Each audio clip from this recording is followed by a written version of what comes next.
Ihanda pa rin natin ang ating mga payong dahil inaasahan pa rin natin malaking bahagi pa rin ng ating bansa ang makakaranas ng mga pag-ulan. Magandang umaga po, narito ang ating weather update para sa araw ng Lunes, August 10, 2026. Kaninang 5 a.m. ay naglabas tayo ng heavy rainfall warning at inaasahan po natin yung orange warning dito sa may Zambales, Bataan, Metro Manila, Pampanga, Rizal, Bulacan, portions ng Cavite, Batangas at Tarlac. Yellow warning naman sa portions ng Tarlac, Cavite, Batangas, Laguna, Nueva Ecija at Quezon. Makikita din natin dito sa ating mapa, may mga color blue tayo. Dito po inaasahan natin yung mga pabugso-bugsong malalakas na pag-ulan. Next heavy rainfall warning natin ay mamayang 8 a.m. Para dito sa ating satellite imagery, meron tayong minomonitor na bagyo na nasa labas ng ating Philippine Area of Responsibility. Ito ay may international name na Pelu. Makikita natin, palayo naman ito ng ating bansa, kaya hindi rin natin inaasahan na ito ay magkakaroon ng direktong epekto sa anumang parte ng bansa natin.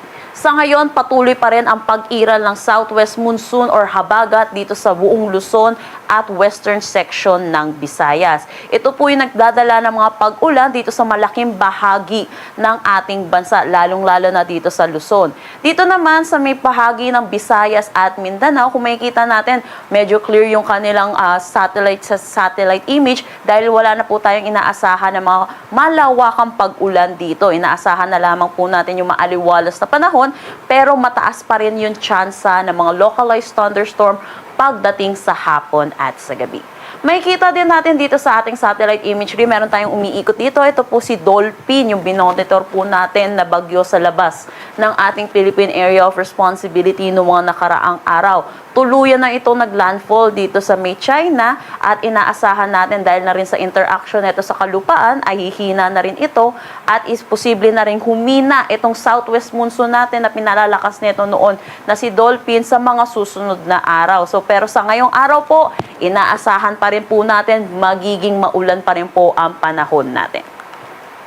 Para sa ulan na dulot nitong southwest monsoon, inaasahan natin malaking bahagi pa rin ng Luzon ang makakaranas ng significant rainfall. Ilang araw na po tayo nakakaranas ng mga pag-ulan dito kaya saturated na ang ating mga kalupaan kaya mataas na ang tsansa ng mga pagbaha at mga pagguho ng lupa. Kaya pinapaalalahanan po natin ang ating mga kababayan na makinig po lagi sa ating local government units hinggil sa posibleng paglikas na kailangan po nilang gawin.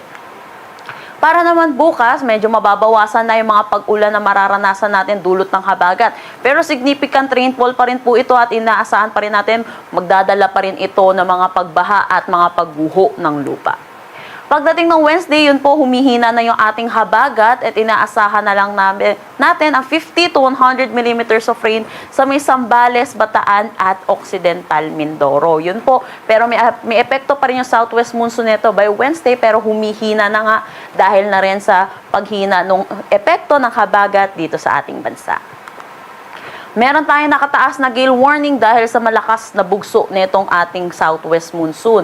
Inaasahan po natin ang matataas na mga pag-alon at malalakas na hangin dito sa may Batanes, Babuyan Islands, western coast ng Ilocos Norte, western coast ng Pangasinan, Zambales at Bataan. Kaya pinapaalalahanan po natin ang ating mga kababayan mangingisda at may mga sasakyan malit pandagat na ipagpaliban muna ang pagpalaot dito.